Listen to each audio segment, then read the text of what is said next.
एक गांव था जहां दो दोस्त रहते थे। वे दोनों हमेशा गैर कानूनी काम ही करते थे क्योंकि उस काम में उन्हें बहुत ज्यादा मुनाफा होता था। एक दिन शहर से बहुत बड़ा व्यापारी उनसे मिलने आता है। मुन्ना और जगीरा, मेरे पास तुम्हारे लिए एक बहुत बड़ा काम आया है। क्या तुम दोनों उसे करोगे? जरूर जरूर, क्यों नहीं। अगर मुनाफा ज्यादा होगा तो हम कुछ भी काम करने को तैयार हैं। बताओ क्या करना है। इस काम में बहुत खतरा है। देख लो, सोच लो, अगर एक बार काम हाथ में ले लिए तो फिर पीछे नहीं हट पाओगे। अरे सेठ जी, आज तक हम किसी काम से पीछे हटे हैं क्या? आप बताइए क्या काम है। जो भी काम होगा हम दोनों उसे कर देंगे।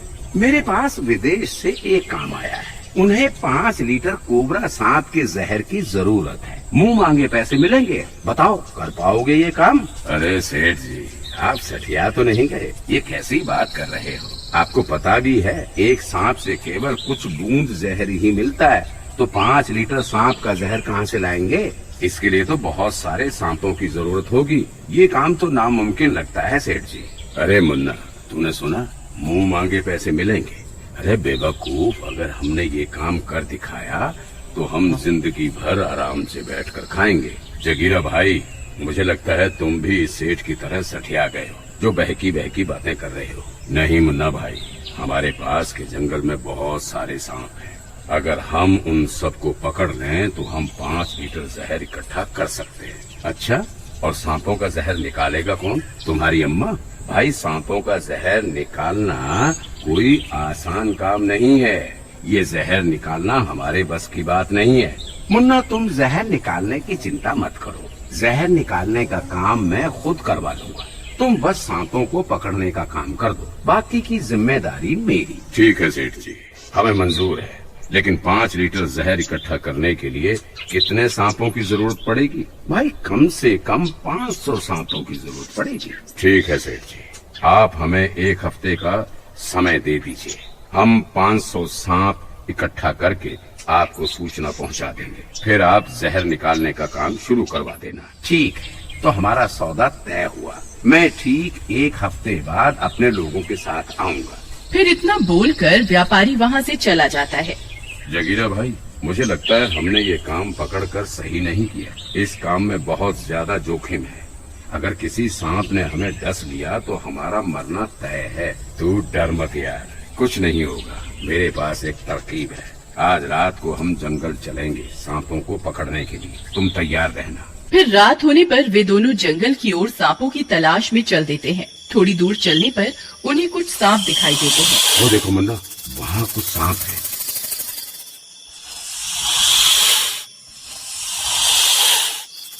चलो उन्हें पकड़ते हैं। लगता है आज ये मरवा कर ही छोड़ेगा। हे भगवान, मेरी रक्षा करना। फिर वे दोनों जाते हैं और एक लकड़ी की मदद से सांप को उठाते हैं और एक बाल्टी में कैद कर लेते हैं।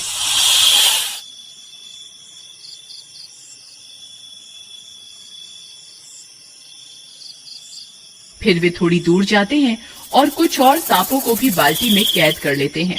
देखिए भाई, मुझे लगता है हमने 100 सांप पकड़ लिए हैं। ये बाल्टी भी पूरी भर गई है। अब इस बाल्टी का क्या करें? हम इन सांपों को अपने साथ गांव नहीं ले जा सकते। अगर किसी ने देख लिया तो सारी जिंदगी जेल में सड़ना पड़ेगा। तुम सही कहते हो भाई, मेरे पास एक तरकीब है। हम यहीं जंगल में एक गड्ढा खोद देते हैं और इन सांपों को उस गड्ढे में कैद कर देंगे। फिर वे दोनों मिलकर एक बड़ा सा गड्ढा खोदते हैं और सारे सांपों को उस गड्ढे में डाल देते हैं और वापस अपने गांव आ जाते हैं। फिर अगले दिन मुन्ना भाई, कल तो हमने खूब सारे सांप पकड़ लिए। अगर ऐसे ही हमें सांप मिलते रहे तो हम 1 हफ्ते में 500 सांप तो पकड़ ही लेंगे। फिर पिछले दिन की तरह वह जंगल जाते हैं और बहुत सारे सांपों को पकड़ लेते हैं और उसी गड्ढे में कैद कर देते हैं। इसी तरह 1 हफ्ता बीत जाता है।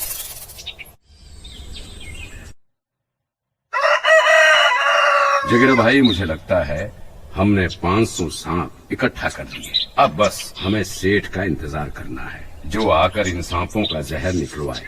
फिर हम माला माल हो जाएंगे। कुछ देर इंतजार करने पर उन्हें वह सेठ आता हुआ दिखाई देता है। वह सेठ अपने साथ कुछ लोगों को भी लाता है। मुन्ना और जगीरा, मुझे उम्मीद है तुमने अपना काम बखूबी निभा दिया होगा। हाँ सेठ जी, हमने तो अपना काम बखूबी कर दिया है। अब आप जहर निकालने का काम करो और हमें हमारे पैसे दो।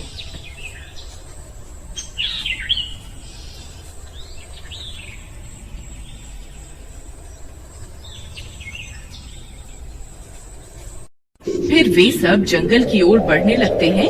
तभी अचानक से मौसम खराब हो जाता है। बहुत तेज आंधी आने लगती है। अरे जगीरा भाई, ये तो बहुत बड़ा तूफान लगता है।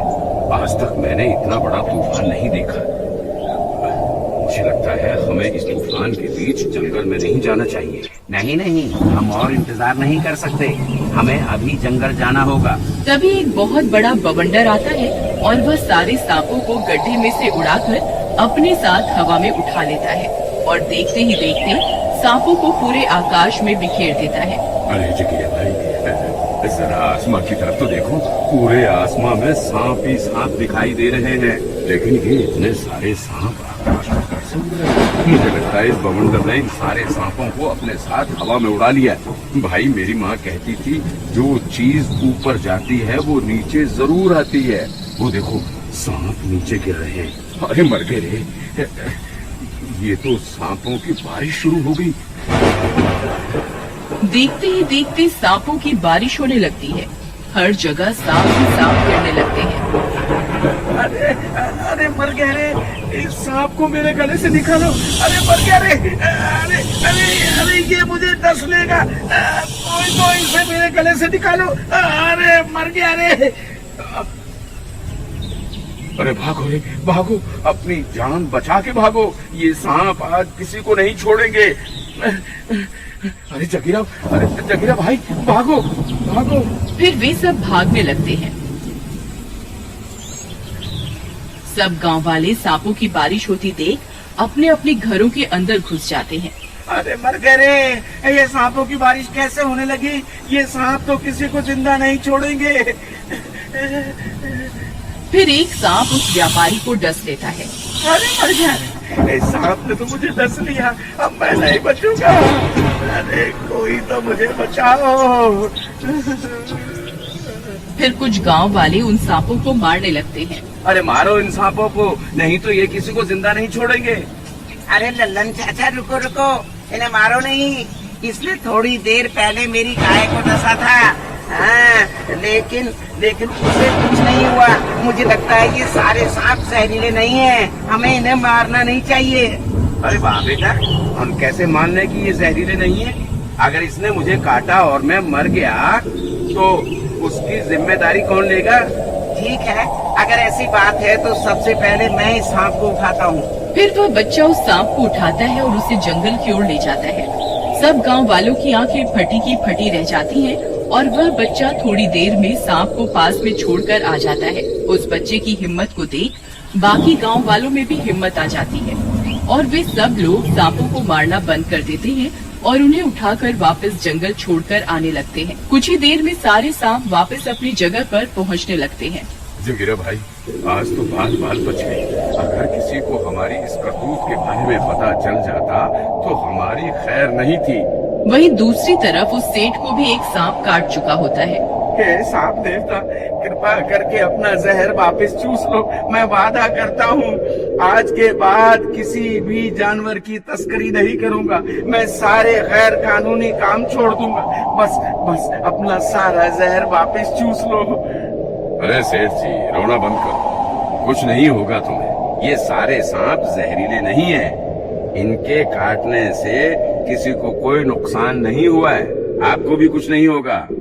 अच्छा मुन्ना और जगीरा, आज के बाद मैं कोई भी गैर कानूनी काम नहीं करूँगा। तुम ये सब गलत काम छोड़ दो। आप सही कहते हैं सेठ जी। अगर ये सांप जहरीले होते तो ना जाने आज कितने लोगों की जान चली जाती। मुझे भी लगता है आज से हमें मेहनत करके ही रोजी रोटी कमानी चाहिए। ठीक है भाई, अगर तुम आज के बाद कोई गलत काम नहीं करोगे तो मैं भी ये काम करना छोड़ देता हूँ। हमें सांपों से दूरी बनाकर रखनी चाहिए, लेकिन उन्हें मारना नहीं चाहिए क्योंकि हर सांप जहरीला नहीं होता।